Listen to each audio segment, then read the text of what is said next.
We're not that far away from Georgia starting spring ball, and here are the biggest three questions heading into spring football 2025.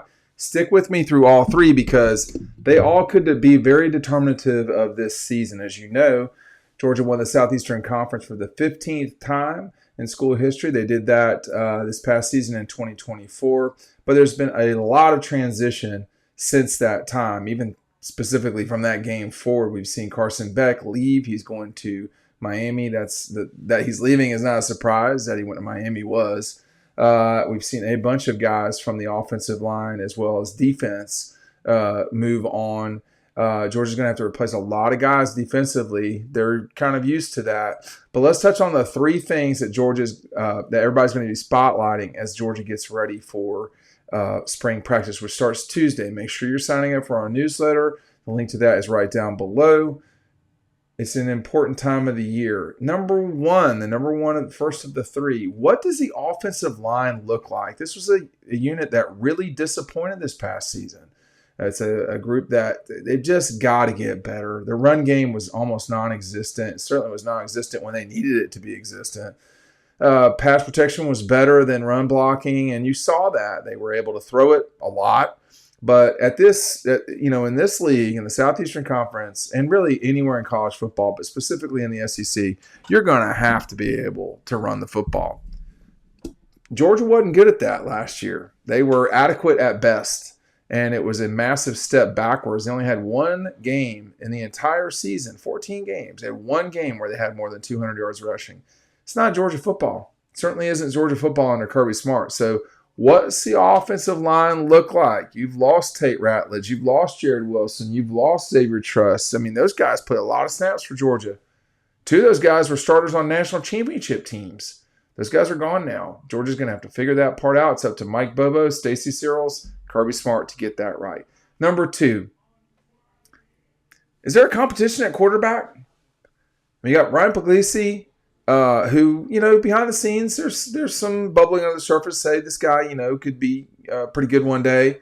Is he going to really challenge Gunnar Stockton? Is this Gunnar Stockton's job to lose? Has Gunnar Stockton earned the job yet? I mean, the answer to that is probably no, but it's not certain that Puglisi can knock him out. I think the question really is, and I don't know that I'll be able to answer this, but the question really is there a legitimate quarterback competition?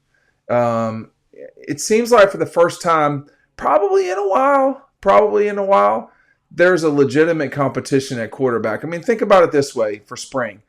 We didn't have spring football in 2020 because of COVID. In 2021, JT Daniels was starter. He certainly didn't end the season as the starter. Stetson Bennett was the starter. No real competition in 22. In 23, sort of, but everybody around knew it was Gunnar. It was not. Excuse me, I said Gunnar Stockton. Everybody around knew it was Carson Beck and not Brock Vandagriff, not Gunnar Stockton. And of course, it's going into 24, same thing. So it wasn't going to be anybody other than Carson.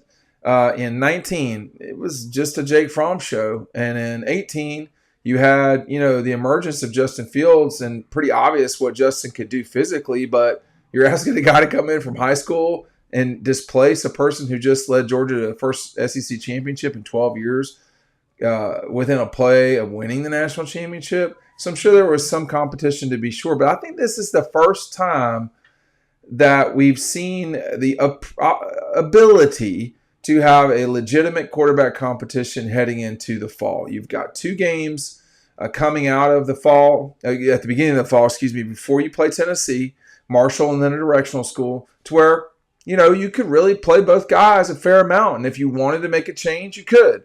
I think that the challenge there is, you started Gunnar Stockton for a reason in the biggest game of the year at that point, which was, the Sugar Bowl. But how far ahead of Puglisi is he? Ryan Puglisi didn't get a spring ball last year, really. So, let's just see what Puglisi's got and take it from there. There's no Carson Beck sort of taking up 65% of first string snaps in this spring. So let's see what these two guys got. I mean, Georgia's in a good position with quarterbacks. It's You're never going to be in an unbelievable position anymore just because of the portal as well as NIL, but they're in about as good a position as they can be in, to be honest with you. And then the third one, I think this is important. You're losing a lot of high-level talent here. What does the front seven look like on defense? You know, for every Jalen Walker, there's a Nazir Stackhouse. You're losing Chaz Chambliss, who made a bunch of plays for Georgia, and he's not considered a first 3-round guy. So you've got a lot of guys that have been productive for Georgia: Chaz Chambliss, Nazir, Ingram Dawkins, Jalen Walker, Malachi Starks, Mikael Williams. That's a lot of really good players. Georgia's defense was pretty good last year. It wasn't shut down.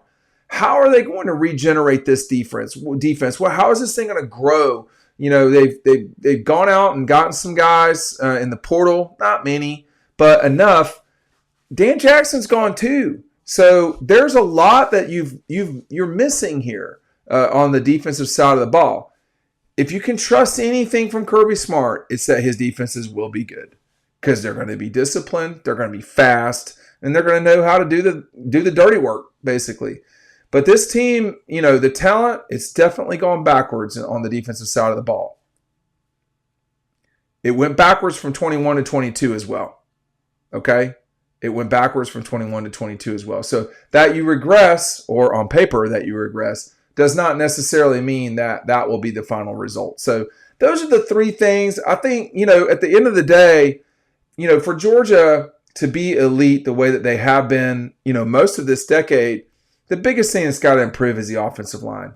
I mean, it just wasn't there this year. And, you know, it's no wonder that you scored a touchdown fewer points from one year to the next when the offensive line productivity was not good. And there were way too many injuries. There were way too many guys missing, way too many problems.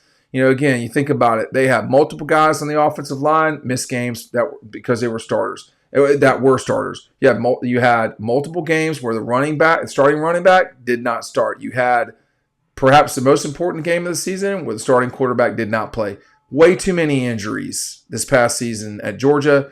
And, you know, it's both of the things at the same time.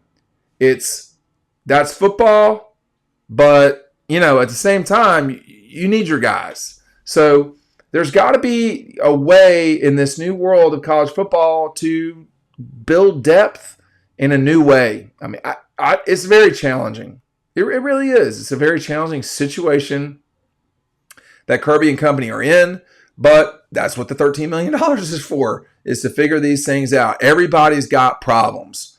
And, you know, this is the most competitive league in college football. You know, we've seen the power of this league. We've seen the power of this program and this team. And they need to take advantage of what they've got. They are still a massive one of the favorites to win the national championship. You look at BetMGM, who, you know, sponsors some of our content. You know, Georgia's right at the top with Ohio State and Texas. So, you know, no one is a glaring favorite to win the national championship this season. And Ohio State, Texas, and Georgia are probably the most talented teams. Texas probably the most talented, I would think. I'm not sure. They had problems with Georgia last year. Clemson feels like they're kind of moving forward in a very positive way.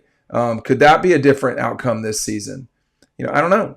But the thing is that I see where the over-unders, Alabama has gone from 8.5 to 9.5. I'm not sure where the confidence is coming from there in the last week. Yeah, Georgia's still at 9.5. I think Texas is at 9.5.